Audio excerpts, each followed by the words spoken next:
মোমবাতি নেই, মোমবাতি দিতে পারতিস তো একটা, মোমবাতি দিলে একবারে 3টে হয়। হ্যাঁ এক্স্যাক্টলি। আজকে গার্ড করো, গার্ড করো।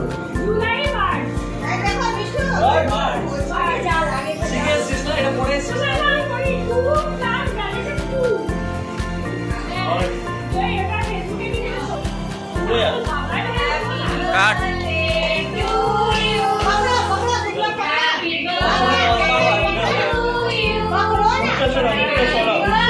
সরা সরা ওদিকে সরা সরা সরা ওটাকে ইয়ে করুন।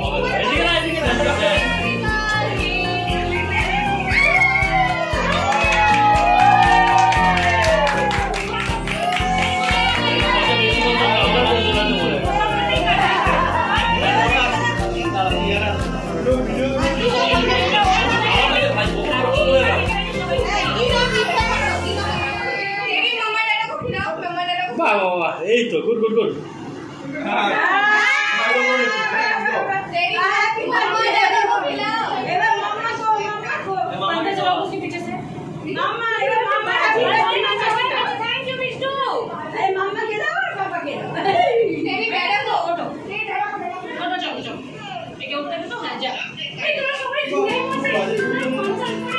এই যে আরেক জুলাই,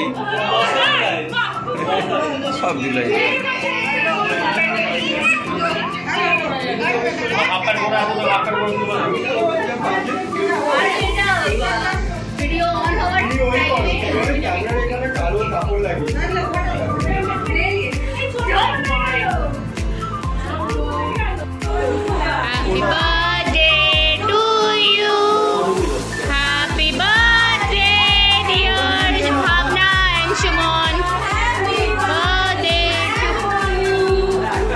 কি হলো?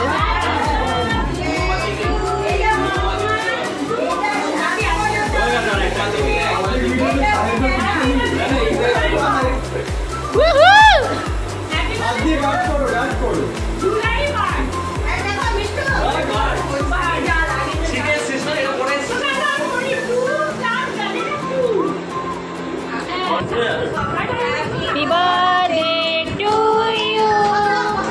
Happy birthday to you. Happy birthday dear.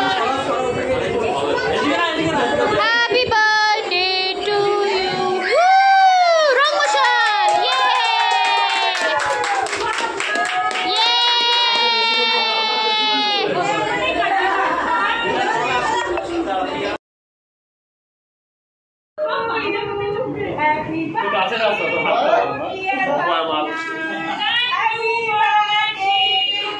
কখন যাবি? এই গরমে যাস না,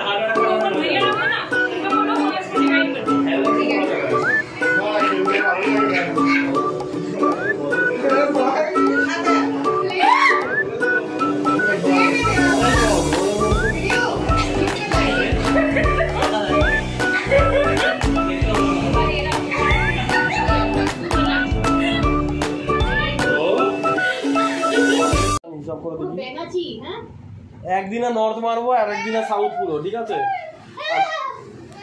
আর একদিনে আউটস্কার্টস গুলো। ওই দেখ কি করে। পুজোর আর বাকি 30 দিন 60 দিন। তো এই গল্পটা আমি শুনেছিলাম ফ্রম প্রিয়াঙ্কা, ঠিক আছে? তো ও আমাকে বলছিল যে একটা ভীষণ চিপ রেটে বিল্ডিং একটা আর কি বিক্রি হবে, ঠিক আছে? তো আমরা তো এমনিতে খোঁজ খবর করছি, মানে এখনও তো কেনার ট্রেনার সেরকম কোনো প্ল্যান আমাদের নেই, বাট বলছিল যে খুব সস্তাতে কলকাতাতেই দোতলা একটা বিল্ডিং আছে উইথ আ স্মল গার্ডেন, ঠিক আছে? তো কিন্তু বললো যে ওটা কিন্তু একটু হন্টেড আছে। ওকে। তো এবার বললো যে তো কি হচ্ছে, কি স্টোরি? তো the story dates back to the time when এখন যে ওখানে ঠাকুমা ঠিক আছে। হ্যাঁ, তো এবার এখন ওখানে একজন বয়স্ক মানে ওই ঠাকুমা টাইপ আর কি একজন, সে তখন এখানে নতুন বউ হয়ে এসছিল। তো her husband probably had a transfer job. তো সেই সময়টা ওরা এসছিল, আর এসে যেমন হয় ওই পুজো অ্যান্ড অল সব ওরা করিয়েছিল। তো যাকে দিয়ে পুজো করিয়েছিল সেই সময়টা বলেছিল যে তোমরা তো বাড়িটা এখন কিনে নিয়েইছো, আগে যদি আমি বুঝতাম বলতাম যে তুমি এটা কিনো না, ঠিক আছে। তো কিনে যখন নিয়েইছো তেমন কোনো কিছু না, কিন্তু কোনোদিনও বাড়িতে জবা গাছ যেন এই বাড়িতে না আসে। এটাই কলকাতার ঘটনা না বাইরে? কলকাতার ঘটনা। আচ্ছা, ঠিক আছে, কলকাতার ঘটনা। তো বলেছিল হ্যাঁ। এবার এই লোকটা বলে কয়ে চলে গিয়েছিল, ওরা জবা গাছের কোনো কিছু ওরা করেনি। আর এটার পর ধরো 4-5 ইয়ার্স মতন হয়ে গেছিলো, ঠিক আছে।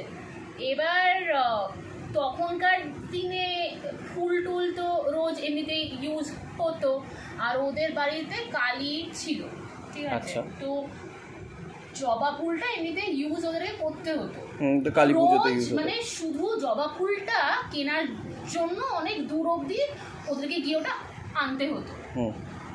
তো ওর বর বলল যে আমি বাড়িতে আনবো না, কিন্তু যদি আমি বাড়ির বাইরের যে বাউন্ডারিটা ওখান দিয়ে আমি জাস্ট বাগানেতে জবা গাছটাকে আমি তাহলে হ্যাঁ। তো they found that loophole যে they will use the garden আর কি। কিন্তু বউয়ের ওটাতে আপত্তি ছিল, বলেছিল যে আমি তোমাকে বললাম তুমি শুনলে না, কি হয়েছে, আমি তো বাড়ি দিয়ে তো আমি চাইনি, আমি বারান্দাতে আমি জাস্ট ওটা পুঁতেছি, ঠিক আছে। তো তারপরে সাইবেরিয়ান টাইগার হচ্ছে অ্যাকচুয়ালি সব থেকে বড় সাইজের টাইগার, ঠিক আছে। তো লোকটা অ্যাকচুয়ালি সাইবেরিয়ার ওখানে শিকারি ছিল লোক, ঠিক আছে। ও একটা কেবিনে থাকতো ওই সময়, তো ও গেছিল শিকার। গিয়ে সাইবেরিয়া বাঘটা প্রচন্ড হাঙ্গরি ছিল, মানে ও খাবারের প্রচন্ড, কারণ ওখানে তো বরফ প্রচুর পড়ে, খাওয়ার সহজে পাওয়া যায়। তো ও কি করেছিল, শ্যুট করেছিল, কিন্তু শ্যুটটা এত কাছ থেকে ছিল না যে বাঘটা পুরোপুরি মরে যায়, বাঘটা বেঁচে ছিল, ঠিক আছে। কি ও জানতো যে বাঘটা বেঁচে আছে এবং বাঘটা হাঙ্গরি, এবং ও এটাও ভালো মতো সাইবেরিয়ার শিকারীদের এটা নিয়মই আছে, either you kill the tiger বা টাইগার উইল কিল, ঠিক আছে। সেটার জন্য ও সাথে সাথে কি করেছে, বাঘটার পেছনে না গিয়ে ডিরেক্ট ওর বন্ধুকে ফোন করে দেয়, ঠিক আছে। ওর বন্ধুকে, ও শিকারি ছিল, মানে ওদের যেমন কমিউনিটি থাকে, ফোন করে বলছে ভাই এরকম ব্যাপার হয়েছে যে বাঘটাকে আমি মেরেছিলাম, বাঘটা মরেনি, ঘায়েল হয়েছে। শিকারি বলছে আমার কিচ্ছু করার নেই। ও ফোনটা লিটারালি কেটে দিয়েছে ওরকম করে, যে আমার কিছু করার নেই, তুই ভুলটা করেছো, তুমি বোঝো, আমার হেল্প করতে পারবে না। দ্যাট ইজ বিয়ন্ড হেল্প ওখানে, ঠিক আছে। কিছু জায়গায় কিছু মিথ থাকে না, ওখানে মিথটাই হচ্ছে ওই রকম, যে তুমি যদি এরকম কিছু ব্লান্ডার করে থাকো তার, হ্যাঁ, কারণ আমি যদি মানে বাঘটা অলরেডি ওর গন্ধ পেয়ে গেছে, ও যদি এখন ওর কাছাকাছি আসে তো গন্ধটা না মিক্সড আপ হয়ে যাবে, ঠিক আছে। আর বাঘ খুব ভালো ওই গন্ধটা ফলো করতে পারবে। ওইখান থেকে লোকটার কেবিনের ডিস্টেন্স ছিল মোর দেন 500 কিলোমিটার, ঠিক আছে, মোর দেন 500 কিলোমিটার। আমি ফ্যাক্ট চেক করতে হবে, I am not sure, but that is very far, মানে যেটা কাছাকাছি ছিল না। লোকটা ওখান থেকে সাথে সাথে গাড়ি নিয়ে বেরিয়ে গেছে। গল্পটা এখানে শুরু। যখন পৌঁছে গিয়ে ভেতরে বাঘটা ওর জন্য অলরেডি ওখানে ওয়েট করেছিল, শুধু ওয়েট করেছিল না, ওকে না খুঁজে পেয়ে পুরো কেবিন তো অলরেডি ও তছনছ করে ওখানে ওয়েট করেছিল। লোকটাকে ও ওইখানে মেরেছে, মেরে ওর বডিকে পুরো ছিঁড়ে ফেলে দিয়ে দেখিয়েছে যে ওর উপর ওর প্রতিহিংসাটা কতটা ছিল। এটা প্রুফ করেছিল যে ওর রাগটা কতটা ছিল লোকটার। এটা ও ওকে শুধু মারার জন্য খায়নি, ওর মানে বডি, ওর যে প্রতিহিংসাটা, রাগটা দেখানোর জন্য। তো বাঘের মানে এই ব্যাপারটা খুব ওয়াইল্ড, মানে এই জন্য বাঘ আর ভূতের যে মানে তুলনাটা এই জন্য করা।